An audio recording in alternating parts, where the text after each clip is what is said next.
Hello everyone, welcome to the Evil Empire. I'm your host, Evil Empire, and this week's feature is Esper Mission. So this is an Esper control deck that has some stone cold ways of finishing. But I wanted to start out this week by saying a big congratulations to Covert Go Blue for hitting number 1 on the Mythic ladder. Ever since I saw him play in the high numbers last summer, I think he hit like number 11 or number 12 at some point last summer. I was pretty sure that he was going to hit number 1 at some point, and he finally did it this week with a mono white deck in standard. And so I wanted to throw a little parade for him because he often talks about people will not throw you a parade when you're an adult. They don't celebrate your achievements as much. But here's a little parade for Covert Go Blue and number 1 Mythic. Now, getting back to a deck that CGB would love, by the way. Esper Control. The key card here, when I found this deck in the deck dump from 22 February on the magic.gg esports page, the deck list page, one of the key cards that I noticed right away was Mission Briefing, which was a card that I had really always wanted to make it work when it was in standard. But the fact that it doesn't really do much in the early game, the fact that the card never really caught on in standard, it really made me want to try to make it work in Historic, and I saw the list and I thought, this is going to be amazing, let's give it a try. So what the idea basically is, you want to have your graveyard stocked with a lot of these different one-ofs that we have in the 2-drop slot. So you want to have it eliminate a Heartless Act, or maybe a D-Spark, a Dire Tactics, a Dovin's Veto. You want to have these in the yard so you can use Mission Briefing to get them back, play them, and get more value and more answer for your card. Card for card, we can go answer for answer with them, but we're going to run out of gas, so Mission Briefing is going to let us kind of dig into the graveyard, get something that we want, and use it a second time. The whole point of the deck is we are trying to make the opponent play Magic as long as possible. So we've got Midnight Clock. This is one of the effects that we have in the deck that's going to let us shuffle our hand and graveyard back into the library. Let's just keep playing Magic, opponent. Let's play Magic forever. We also added, and this was not in the original list, the Midnight Clock was in the original list, but I added 2 Commit to Memory. I think together with Narset, it's a much, much more powerful endgame than only having the access of the 2 Planeswalkers to finish with. The idea being that if you have a commit, you can hold that up, defend your Narset, and maybe use that commit to continue to answer your opponent's threats while putting memory into the graveyard to cast with Narset on the battlefield. I draw 7, you draw 1, and that's about as evil as I can get. So that way of finishing has been a lot of fun in this deck. I've pulled it off more times than you might think, and it does come up a lot, especially because Narset can activate and look for the combo. She can look for that finishing endgame by activating and going to find Commit to Memory. So other parts of the deck that are pretty important to talk about, we have a Foretold package. I'm not sure if Foretold is really going to make it in Constructed Historic, especially with Historic Anthology 4 coming up down the road very soon. In fact, it's going to release around the time of my next video. So look out for perhaps a deck that features one of the Historic Anthology 4 cards in my next week's video. Anyway, the Behold the Multiverse Saw It Coming package is going to let us hold up a couple of mana on our opponent's turn. And this Foretell ability is so good against decks like Mono Blue, against decks like Azorius Control that are very popular in the best of 1 meta, because you can just kind of put your stuff on layaway and use it when it's useful. And being able to hold up a 2 mana counter anything is really, really powerful, because it makes it so that you can force through your Teferi, you can force through your memory, you can force through the spells that you really want to get with just a 2 mana counter to the opponent. Maybe you're even doing something crazy like holding up 4 mana, including 3 blue and a white for Dovin's Veto that you've already played earlier in the game. Those are some other kind of crazy moves that the deck has. The other reasons for splashing for black, not just these different removal spells here on the 2-drop and 3-drop slot. You know, by the way, Mortify is one that I've definitely gone back and forth on, but just because Cast Out is seeing so much play in the meta as a card in Azorius Control, I think Mortify is kind of justifiable here. It is a really, really questionable call, though. So that was one that I did carry over from the original list, but everyone will make their own choice on that. Sphinx's Rev, of course, to help us refuel and gain life in the late game. But the main reason for splashing black, I think, is some really great cards like Extinction Event, Liliana, and honestly, Cling to Dust has been really crucial against cards like Croxa, so we're not totally cold to the Sacrifice deck. We might have some ability to play against that. Can also come in handy against Rogues, just like it does in Standard. Anyway, certainly did last season. Probably not as much this season because Rogues is getting crushed in Standard, but anyway, it's a different story. A couple of Fatal Push, that rounds out the deck. Only 3 sweepers up here at the sweeper spot. 1 Doomscar, 2 Wrath of God. The deck originally was running some Kaya's Wraths, and I just didn't really see the reason for making the mana that complicated on the sweeping. So just being able to go for 2 white on each of these, and then also being able to add Extinction Event. I think this card is really going to be a blowout when you get the right situation. Obviously, it's not good all the time. It's a conditional sweeper. Really hoping to get Damnation. Unfortunately, that wasn't in Historic Anthology 4, but you know, maybe at some point we get Damnation in Historic, but Extinction Event does a pretty good impression of it for now, and Exile removal is pretty big in the format. As far as the lands we have just kind of a really complicated mana base. We don't have very many basics except for the 1 island and a Castle Vantress. The point is that we have, 2 black, 2 white, 2 blue that we need to be able to pay. So we've got all the shock lands, all the check lands, none of the pathway lands, none of the cycle lands, none of the triomes, because there is no Esper triome, which this deck would probably want to play 1 or 2 of those at least. And that is Esper Mission. So please like the video, subscribe to the channel if you love this historic content. If you love seeing Best of One Ladder on YouTube, please make sure you subscribe and like the video. And let's take a look at this deck on the historic ladder. We're going to start off in Mythic from last season, and then I also recorded 1 game this season, March 2021, but the first 2 games are from the February 2021 season. Alright, this hand has 3 lands and 4 spells, so that's a good ratio, and Fatal Push is a good card. Looks like the opponent might be some kind of mono-red or girl with those Chandra sleeves. So I'm going to lead on Watery Grave tapped.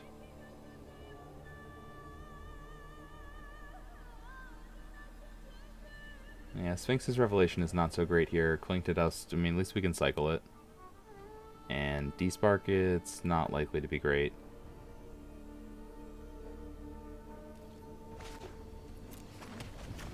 But we'll keep it because of the push. So, opponent's first land.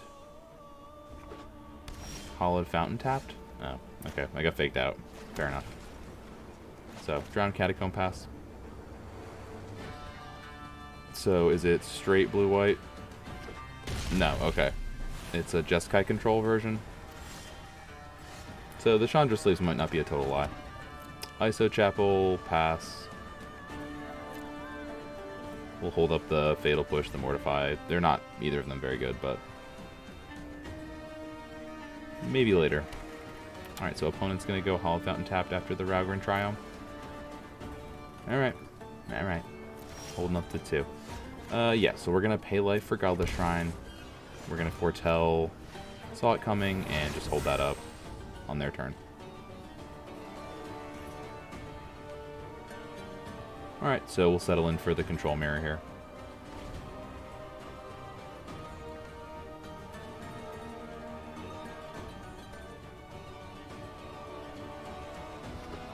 Alright, Sacred Foundry, pass. Watery Grave, pay the life. Maybe we'll Sphinx's Rev for 2. Get a couple of fresh ones in here.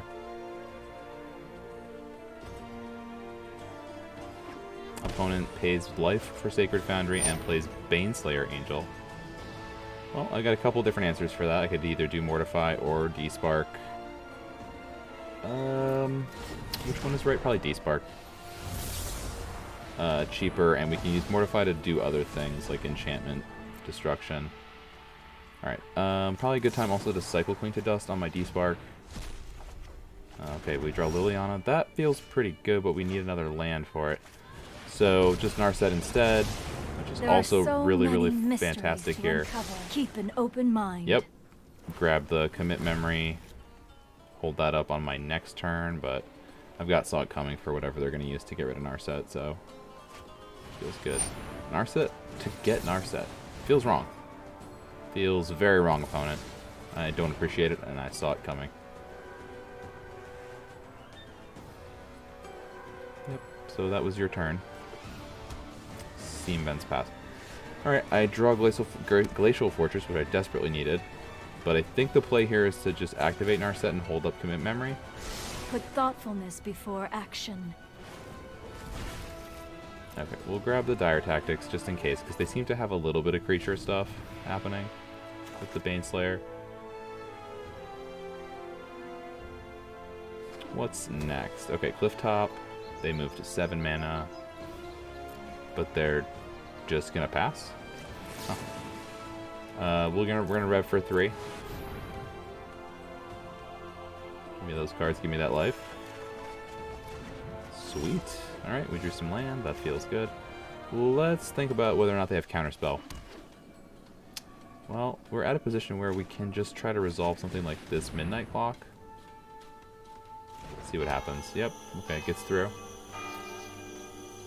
Hear the bells tolling from the Midnight Clock. Feels good. So that's just something that can kind of like tick in the background, which is nice. Oh, they're cast out. Okay, I think we're gonna maybe let this resolve. It's tough to say, right? I think we just let it resolve, see what they target. So we can destroy it with Mortify. Oh, not the Teferi, not the Narset. Okay, that's interesting. Yeah, that's fine. We'll get that in a minute. We'll get to that later. But let's just hold on and see if they try to resolve anything big. We'll get it with commit. Commit notably also does get the 6 mana one, the big Chandra. Okay, so get back to clock, because you know even though Chandra's the big one's uncounterable, you're not countering it. You're just putting it back in the library. So let's just memory, because that feels pretty good. And I'll draw 7. You'll draw 1, and that's pretty much the game, right? I mean, it's over from this point. I'll just like play out all my stuff. Unless like they're 1 or 2 of the cards. Okay, one of them was a land, so yeah, that's not great news for them. I'm gonna resolve the fairy, and it's just gonna draw me a card and untap some lands. It's no big deal. You don't need to worry about it, opponent. It's not a big deal. Play next Narset. Sure. She's a pretty good card. And we'll still be able to hold up commit memory. The focused and disciplined The commit side, I mean. encounter no. I have just the trick for this.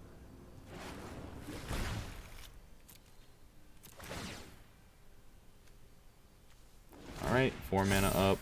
Deal with any spell that they might play with commit.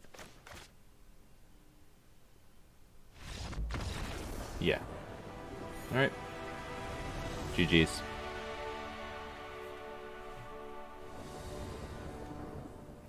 Alright, once again, this is a pretty good land to spell ratio. This was back when I was still running Kai's Wrath in the deck. A few days ago. I'm going to lead on Hallowed Fountain tapped. Yeah, okay, especially I'm going to lead on it now. But, I mean, you're not going to have... Yeah, no, I'm not going to have any untapped black mana until next turn anyway, so no point in paying life. Alright, so opponent grabbed Swamp, and then they have also the Plains to go with the Swampy Swamp. Aspirant, put a counter out itself, it's a 2-2. Get it with Fatal Push. Yeah, I mean, Aspirant not quite as good in Historic, right? I mean, it's still definitely a card in Historic, but it's just not quite as good as it is in Standard. Because Fatal Push exists, basically. Okay, Militia Bugler. And this is some kind of Abzan build. With Acquisitions Expert. Nice. Alright. I'm rooting for the opponent a little bit here. With to get in there with the jank. 82% with this jank, by the way. With the Militia Bugler, Acquisitions Expert. Militia Bugler not even, like, doesn't even fit with Party. Is just a card. They're just playing it as an honest 2-3. You gotta love it. Alright. 4 mana, search for Kanta. I'm gonna wait to Doomscar later. When I can get a better Doomscar situation. And I'm not under huge pressure with, 3 power on the board. For the opponent. So I can let it hang for a minute while I rack up some graveyard cards. Alright, see, that's a good reason to, like, actually do a wrath. And I have a couple of them here, so that feels good. Just to fill up the graveyard with this, yeah. Alright, so grab the third wrath. We're looking pretty here. Just whatever. Do this one, it's fine. It could have been any of them, really. Don't have anything to hold up with the extra mana I could have had. Oh, a Hero of Precinct 1 Luminarch Aspirant deck that also has Militia Bugler. Where's the multicolor cards, opponent? Draw a card with the fairy. I'm known for my... You know what? I'm not done yet.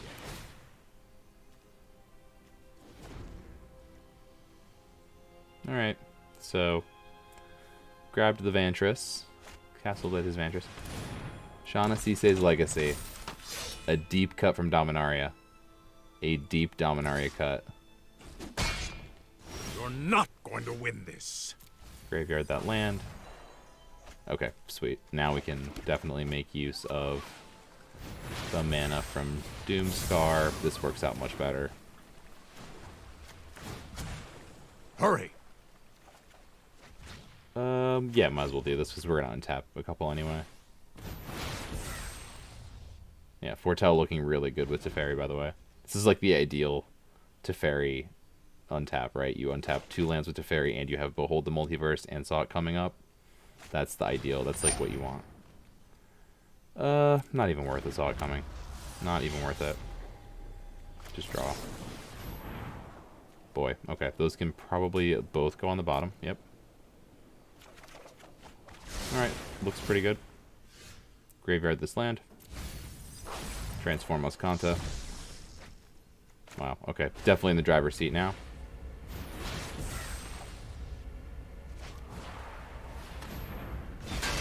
Dire Tactics, the General's Enforcer. Play out the Narset. I have Minus the practiced Narset. against many foes. If I can like find you. it. Well, whatever. Just plus Teferi first.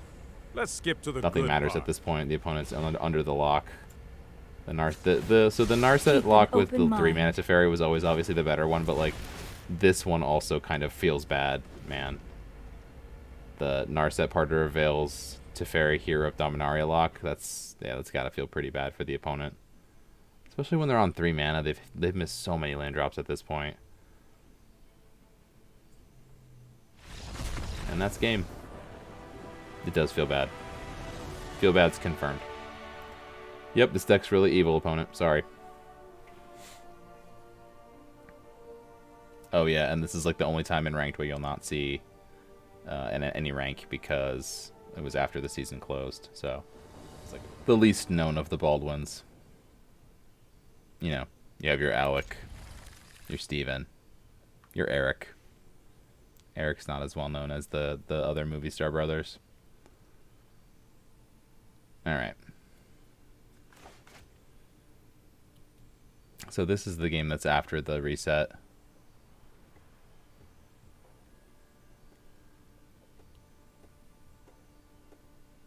The season has reset at this point, so I've gone down to platinum, sadly. Godless Shrine tapped. This is the problem with like making Mythic late in the season is you don't get to like play many games in Mythic and enjoy it. So I guess now that I've made it a couple months in a row, I want to try to get to Mythic sooner this month, and I hopefully will make it a little bit sooner. And I did make it sooner the previous month, so a little bit of incremental change here and there. Looks like mono blue, my nemesis. So what I hate about mono blue, what to say? I think it's just the arrogance that like you're gonna come in and say nope, and just nope me to death with your little 1/1s and 3/1s and your curious obsessions. It just getting nickel and dime to death. That's what feels the worst, I think. Like I could handle it for mono red. They burn spell you to the face. They get you like with shock for the last 2 damage every time, right? That's I can live with that. I can get tilted by that. That's fine. I don't mind it as much. But mono blue, I just something about it doesn't sit right. It's not right. It's not natural. Anyway, so the opponents developed a couple of their garbage creatures. They have a Siren Storm Tamer, a Spectral Sailor, 2 islands. They're gonna come in. They're gonna come at me like they do. Why not? This Mortify's gonna do nothing. Let them counter it if they feel like wasting a counter. It would be great if they did, by the way. No, okay, nope. That's certainly one thing I learned from CGB is like when you're playing a tempo deck like Mono Blue, you want to try to act on their turn as much as you possibly can, make them use mana on their turn. So one of the many little tips and tricks that I picked up from CGB, just watching his videos and Twitch streams is really fun and informative way to get better. So definitely check him out if you don't already. I mean, he's like one of the best known Twitch and YouTube personalities, so you probably checked him out already if you are in the Magic content space as a consumer. But if you haven't, if you're not aware of CGB, definitely go get aware of him. Covert Go Blue on YouTube, Covert Go Blue on Twitch. So getting pecked to death by Mono Blue. 1-2 down to 16. I'm getting pecked to death. Pecked to death. They have nothing else, so I'm going to draw some cards, draw a couple cards with the Behold the Multiverse. Scry draw. We definitely want one of these at least. I don't know if we want 2 of them, but definitely one. Okay, so we drew 2 anyway, and a third. Well, whatever. Like, we need to make land drops. I shouldn't be mad. But the flood is real. That was, I think, 3 lands in a row, at least. Not that bad, actually. Okay, so now the opponent's kind of been stuck on 3 for a while. Playing this kind of staring game where they just peck me down, peck me down. Alright, down to 14. My life total at 14. I'm gonna Cling to Dust their Spectral Sailor, gain some life.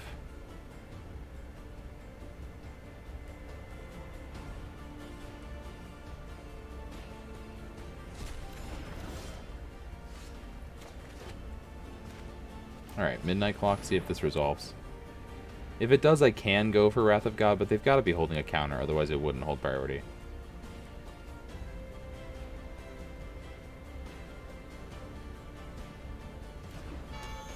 Maybe they're not holding a counter. Wow, okay, that resolved. I could have sworn that would have been the perfect opportunity for them to use counter. Huh. Did they just not draw it? That's possible. I mean, sometimes they just don't draw enough counter spells, but like they always draw at least one, so it's kind of weird.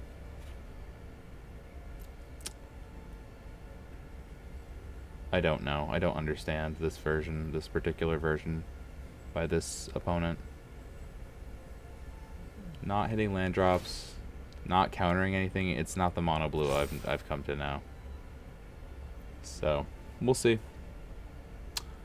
Opponent continuing to not play land cards. Which probably is a big problem. Swing in for 2. I'm down to 15. That's a lot of life points still. 15's a lot. Put a counter on the Midnight Clock. Midnight Clock kind of goes with the Foretell thing. It's like a little extra mana sink here and there, which feels good. Watery Grave is the draw. Iso Chapel is the play. Go for Teferi. Let it get... We'll let them try to counter it. If they have a counter plus Spell Pierce, I can't resolve it, but it's unlikely that they're able to hold up 2 counters here with only 3 mana.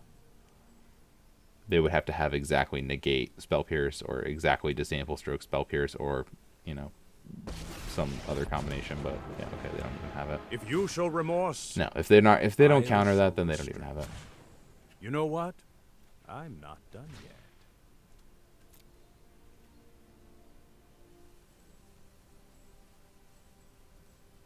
Opponent holding priority here for what reason, I wonder? Thinking about playing a bounce spell. If they don't have counter that's not holding up priority, so then maybe like some kind of bounce effect, raise and borrow or what have you. That would be what was holding up priority and making it stick. Okay, so EOT, they're gonna Brineborn Cutthroat. I don't really want that to resolve, but I also don't want to counter it. I guess it does put Teferi to 1 loyalty if it resolves. So, yeah, we'll commit it. So Brineborn goes back in the library. They draw it later. Oh, I guess now that I did that, I probably should have waited until their turn, right? Like, let them untap and maybe they'll try to waste a counter protecting their board. And if they do that on their turn, then we just hit them with the Wrath of God on our turn, and it's really good. Alright, so I misplayed that a little bit, but what can you do? Not going to play perfect at every or any game. Okay, opponent finally draws an island, which they were desperate to draw. And they're going to swing at Teferi here. Go grab the Hero of Dominaria's loyalty counters off of him. I think that's the play, right? Oh. Alright, advantage Teferi. Now what we really want to find is a Narset. We'll be digging for Narset from here on. D-Spark is a total dead draw.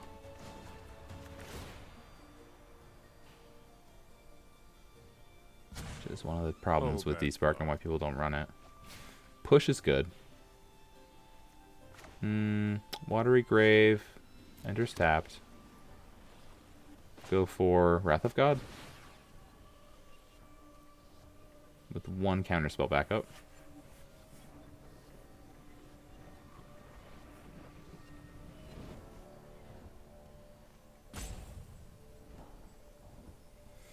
What's it gonna be, opponent? What do you want to do? Draw a Sailor? Okay, yeah, they got nothing. They got a really bad hand, apparently. Yeah. Yeah. Untap Drown Catacombs and Isochapel. Alright, clock goes to 6 counters, so we're halfway to the clock happening. Teferi, Hero of Dominaria, also at 6 counters. So 2 more activations away from... 2 more pluses away from the minus, the ultimate. Alright, Terramander with no instants of sorceries in the yard. So quite a ways from activating the adapt on Terramander. So wait, if they're running 3 different 1-drops as 4-ofs, is it possible that they just don't have a lot of counterspells in this version? Because they're running the Terramander, the Spectral Sailor, and the Siren Storm Tamer. It seems like decks have like made choices between those things, usually. But what do I know? This opponent's like, no, we're just going to run all the... Run 12 1-drops. Just eat it. 12 1-drops that fly. Get on this level. This mono blue opponent. Let's skip to the good part. Yay, another counterspell. Foretell it.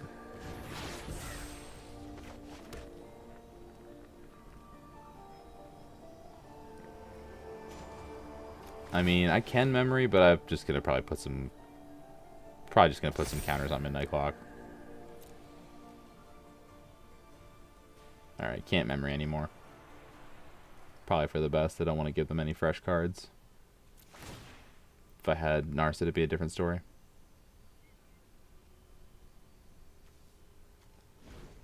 Yeah, I just really like Commit to Memory as a control card. And the combo with Narset is so sick. Oh, that's weird. I can only use the one that it was... yeah, I mean, that makes sense, but it's like... Got both of these. I can only use one for now. Alright, get rid of this. What is the opponent's next choice? Oh, they've got something. Yeah, there's the borrower that I thought they had. I can't counter it. It's still my turn, and this saw it coming is pre-venting. Midnight Clock's still going. Up to 10. It is going to shuffle in the Cling to Dust, the memory. It's going to get rid of my Teferi from my hand as well. So I don't think I'm going to put an extra counter on it now, because I want to replay Teferi. At least. So. Okay, this Saw It Coming will actually get this time. Saw It Coming will get this Petty Theft. Now it is your turn, so it is a later turn. So this works. There we go. Yeah, we also get the benefit of them not getting the 3-1. Those adventure cards are such great cards. They're built in 2-for-1s. Sweet. Narset. Oh. Okay, well, my eagerness to play Teferi may have been a little bit... I could... Sorry, I'm late. I'm pretty sure I have the mana to Narset and memory, which I probably should have done For here. a break. But whatever. I mean, I'm just going to pop it off next turn anyway, so... They're not playing out of their graveyard. Like, it's not a great deal for them. It's not a huge deal if they get some... I have practiced against many foes like you. Alright. Teferi's going to untap a couple of things. I don't have any counter spells. That's predictable, yeah. They're going to play their 3-1. Makes sense. Alright, so the Midnight Clock pops off, exile it. Kind of drew a lot of duds here. Maybe with the obvious exception of the counter spell, and it's not a dud by any means. Whoa, okay, so are they going to attack any of the Planeswalkers? I particularly don't want them to attack Narset. Good, they're just going to go right at me. So, my life total at 9. Their life total at 20. Seems right. Seems like a control deck playing against a tempo deck. I'm gonna get low on our life total. Doomscar's a pretty good draw. I'm gonna hang on to Doomscar, just foretell it. Along with some other stuff. Veto's a good draw. Veto wins the counterspell war. Now that I know they're not gonna be attacking Narset with Brazen Borrower, I'm okay with activating it. What's to lead on is an interesting question here. Let's just grab something with Narset. So we just have, you know, a casual, what? A casual 10 cards in hand. It's fine. That's fine. Don't question it, opponent. I'm going to put a bunch of them into exile with Foretell anyway. So much mana to so little mana here. This is just a very unfair resource contest. Eliminate is a good draw. Happy to have that. Foretell this, foretell this. Alright, so Sphinx's Rev is not feeling great, but next turn it feels great. I could play Magic all day, opponent. Do you want to play Magic all day? I could play it all day. I love Magic. Let's just play a lot of it. Look at this. Every card in their graveyard. Alright. Gain some life. Pretty much fine. Untap. So I do have Sphinx's Rev for 2 at least. Spectral Sailor is annoying because it draws them extra cards, but it's not a huge threat to my life total.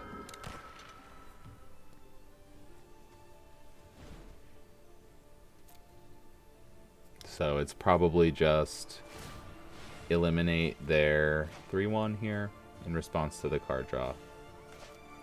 Or, well, I could just wait and like hope that they spend the counter on their turn.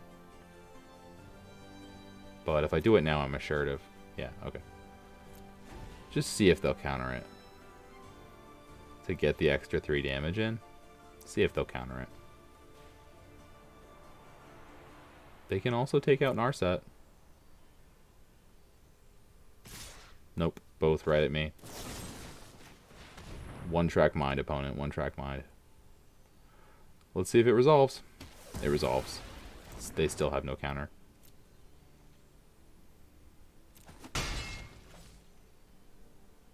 My life total is at 11.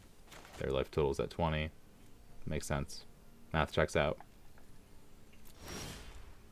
Search is not that close, but we'll start flipping cards like lands out of here. Yeah, that can certainly go with. We have plenty of land. A wash, a flood. Activate Narset. Hone your prowess. It's really tempting to grab another Narset. She's so good. But I think just the ability to destroy any creature without having to use the Doomscar feels pretty good. Draw with Teferi. But opponent, I love playing Magic. Come back. Please come back. Why would you leave? We were just having fun. We were just starting the game. We were just starting the end game. Wow. Yeah, not a single counterspell. Let's just pretend like I intimidated them so much that they couldn't even bring themselves to play a counterspell. They were just too afraid of the Dovin's veto that was inevitably going to get them. That's what I'll think in my heart of hearts when I think about this game. That these are all counterspells, and I just completely terrified them into playing none of them. But yeah, this is obviously a very creature-heavy build for some reason. And I'm back with Esper Mission. The deck didn't necessarily get to show off its namesake card in this set of videos, but the deck does have some pretty sweet moves. Along with Mission Briefing, you could even do something crazy like Mission Briefing for Sphinx's Rev. If you play it on your own turn, you can Mission Briefing for a sweeper, but remember that Mission Briefing does not change the timing rules of cards.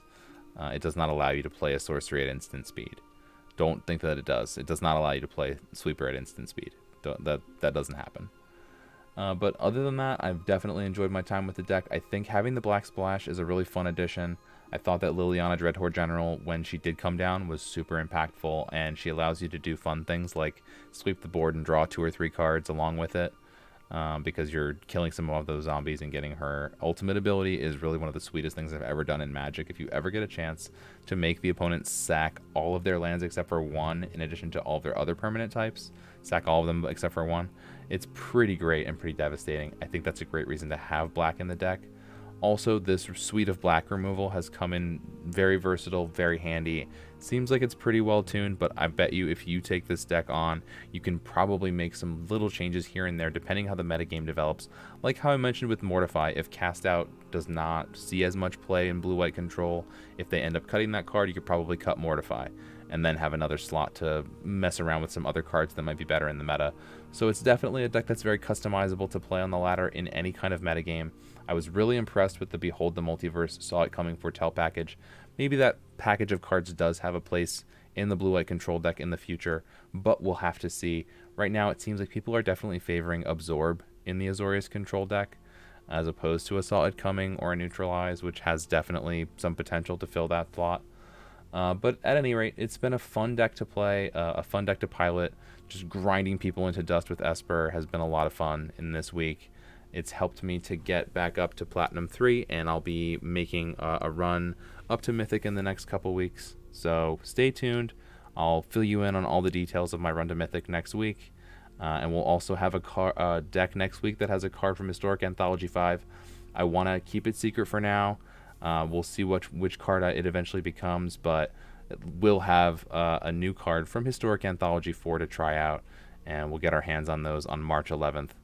Which is really exciting. So, at any rate, please enjoy your week. This is Evil Empire, signing out.